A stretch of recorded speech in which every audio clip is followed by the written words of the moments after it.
Assalamualaikum warahmatullahi wabarakatuh. Baiklah, ini bersama saya, nama saya Purwanto. Sebelum kita lanjut ke videonya, tolong dibantu subscribe-nya dan dukung channel saya. Baiklah,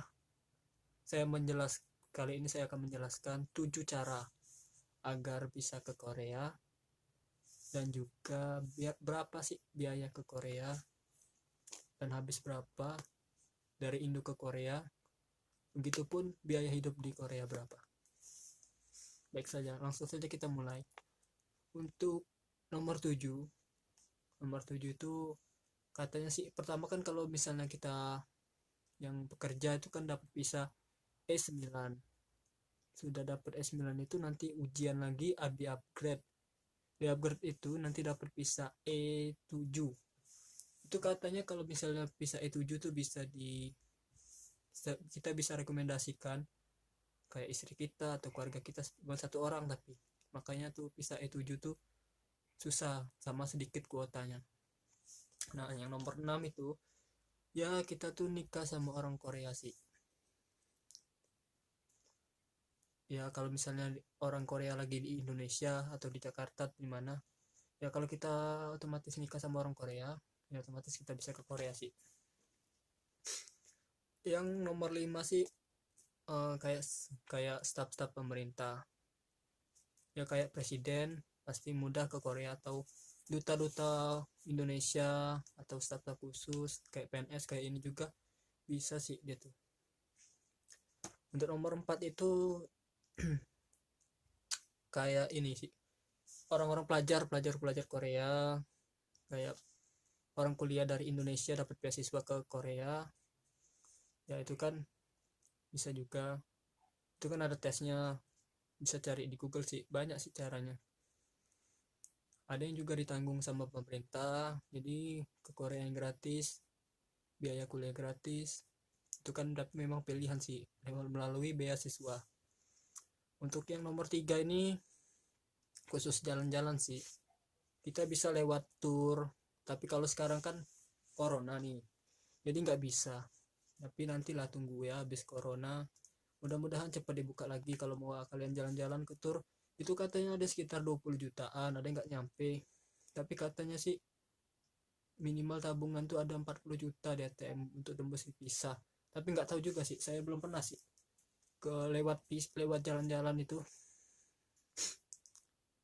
khusus jalan-jalan ya. Kalau misalnya nomor 2 ini ada sistemnya PT ke PT.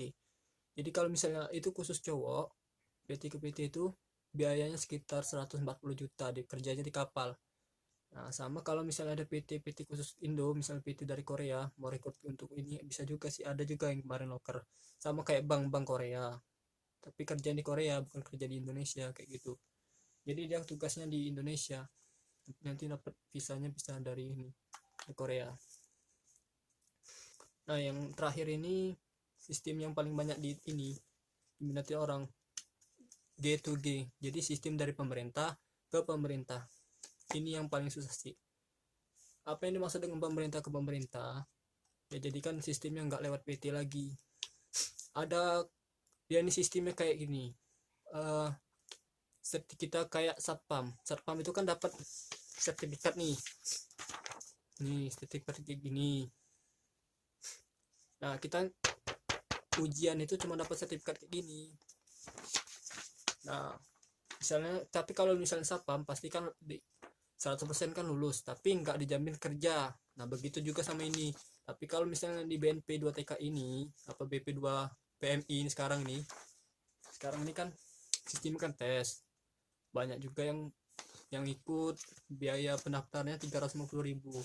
Kalau misalnya kita lulus, dapat sertifikat kayak gini, sudah lulus kayak gini, ini belum tentu dijamin kerja.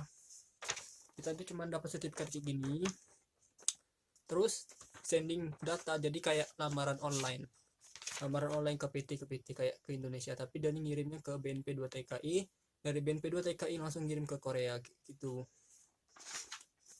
Nah, jadi kalau aku kemarin untuk ke Korea sih ikut LPK Arum Daun Palembang di Giant Canton. Kalau kalian orang Palembang pasti tahu. Kalau kemarin saya tuh nyicil 2 kali sih biaya. biaya kami alhamdulillah LPK saya tuh termasuk murah sih. Saya kemarin prelim tuh kan ditulisin habis berapa, teman-teman saya rata-rata ada yang puluhan juta. Kalau saya alhamdulillah cuma 3.200.000, itu pun dibayar 2 kali, pas mau terbang sekali. Nah jadi kalau kemarin saya sekali berangkat ke Jakarta kan, sertifikat pertama kan ngambil ini nomor ujian ini bayar. Dia kan pertama sekali ke Jakarta, Palembang Jakarta 1 juta. Pertama ngambil ini, kedua tes kayak UN itu jadi EPS topik namanya. EPS topik itu kan 40 soal, 20 soal mendengar, 20 soal membaca. Jadi kalau misalnya kita lulus tahap itu, selanjutnya kita tahap berikutnya nanti dapat formulir kayak gini. Ini namanya formulir skill test. Nanti kita ini, aku kemarin skill testnya aku kan phishing. Skill testnya tuh di Semarang. Jadi kita ke Semarang nanti. Itu ngeluarin lagi memang uang sih. Udah berarti aku 3 kali ujian. Udah 3 kali ujian itu kan memang kalau misal sudah lulus ya kan dapat sertifikat kayak gini. Ini pertama kita ngambil di BNP 2 TKI setempat sih, aku di Palembang. Nanti kalau sudah dapat ini kita cetak, jadi keluarnya kayak gini sertifikat. Ini nanti di scan. Yang ini juga sama paspor, sama medical. Banyak sih surat izin keluarga. Kalau ini nanti medical check up. Ini contoh medical check up nih. Kalau aku di Lampung sih medical check up. Nanti kita medical check up seperti ini ya. Baru kita kirim data ke BNP 2 TKI. Terus kalau sudah ngirim ke BNP 2 TKI, nanti kita dapat akun EPS topik namanya. Nah itu ada pertama kolom 1, 2, 3, nanti dikirim, disetujui. Nanti kalau ada kontrak kayak gini kontraknya tuh. Ini kontrak kerja nih. Sistem ini contohnya nih kontrak kerja saya nih. Jadi kan dia minimal sih berapa ini UMR tahun lalu, ini 2019 kayak gini. Nah ini kalau kita udah lulus dapat sertifikat kayak gini. Ini pas kita pendaftaran dapat kartu ujian. Ini kalau kita lulus tahap pertama EPS topik yang komputer, lalu skill test namanya. Ini kalau sudah skill test sudah lulus, sudah dapat SLC, kita mau sending data medical dulu. Banyak sih medical, surat izin orang tua. Ini saya pas prelim nih waktu di Jakarta dulu sih habis cuman 2.300.000-an. Nanti kan kita di Jakarta tuh medical ulang lagi. Jadi saya medical dari pertama itu sampai berangkat ke Korea 3 kali. Jadi pas mau sending data sekali, pas prelim sekali, pas sampai di Korea sekali, jadi 3 kali kayak gitu sih. Jadi kalau untuk total sekitaran 20 jutaan lah. Kalau misalnya itu kan paling tes pertama untuk sebelum sending data tuh sekitaran 4 jutaan sampai 5 jutaan itu. Nah kalau misalnya kita sudah dapat SLC nih, SLC yang saya tunjukin tadi, surat kontrak kerja, itu kalau misalnya pemerintah kan 2, phishing sama kapal, sama ini apa namanya pabrik. Kalau misalnya kalian diambil di pabrik tuh enaknya kayak gini, bisa minjem uang. Jadi kalau kalian nggak ada uang nih, bisa minjem maksimal 20 juta kalau sudah dapat panggilan kontrak kayak gini. Kapan cairnya? Nanti tunggu pas penerbangan. Kalau sudah prelim ini nggak bisa cair, nggak langsung cair. Nanti kalau pas mau terbang bisa minjem, tapi khusus anak industri atau anak manufaktur. Kalau anak fishing sih nggak bisa minjem kayak gitu. Kalau pas penerbangan itu cuman berapa ya, tiket pesawat aja 5 jutaan, 5.700.000-an. Ya pegangan kita terserah kita apa 4 juta atau berapa, paling sekitar 12 jutaan lah mungkin. Sama ini tuh tiket apa tuh untuk biaya bisnya sana kan, sama jaket kayak di foto pertama saya kan, jaket Indonesia Korea. Nah, kalau pas sampai di Korea kita medical lagi nih, medical ulang kayak gini nih, medical ulang lagi. Ini yang terakhir medicalnya. Sudah tuh kita pelatihan kayak bahasa atau ini apa namanya perkenalan lah di Korea. Jadi selama 3 hari itu sebelum ketemu bos nanti dibuatkan buku ATM kayak gini nih. Kayak gini. Ini kenapa 3? Yang ini khusus 1 di Korea. Ini IC1, jadi kalau kita ngirim ke sini langsung ke Indonesia nih, Bank Indonesia.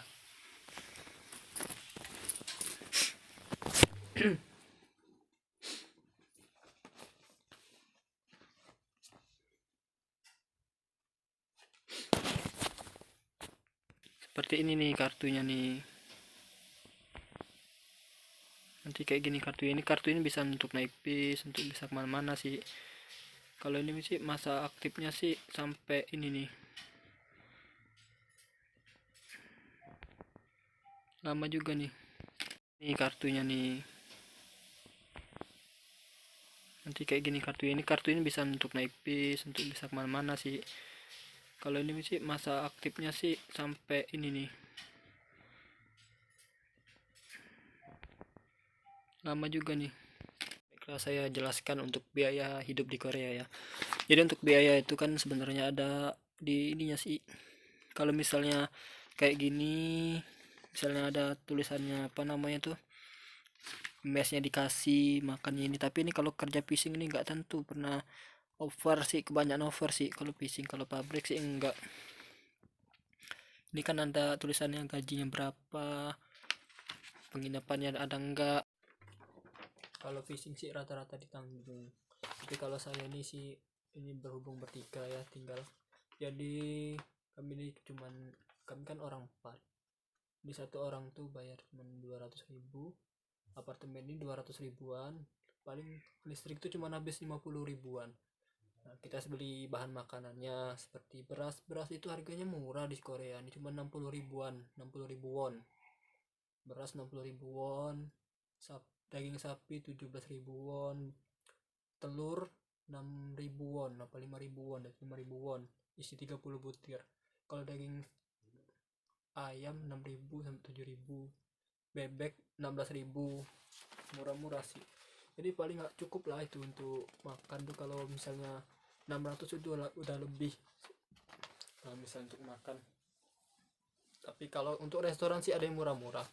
Ada yang 5 ribuan, serba 5 ribuan ada yang serba 10 ribuan, ada yang nasi kayak restoran-restoran inilah. Nah, kalau misalnya untuk harga rokok tuh 5 ribuan, 5 ribuan, rata-rata 5 ribuan sih. Kalau misalnya dirupiahin sayang sih, untung saya nggak merokok, nggak minum. Jadi untuk itu aja, sekian untuk saya. Kalau ada yang mau ditanyakan silahkan di komentar ya. Terima kasih sudah menonton di channel saya. Jangan lupa subscribe dan bantu saya. Terima kasih. Assalamualaikum warahmatullahi wabarakatuh.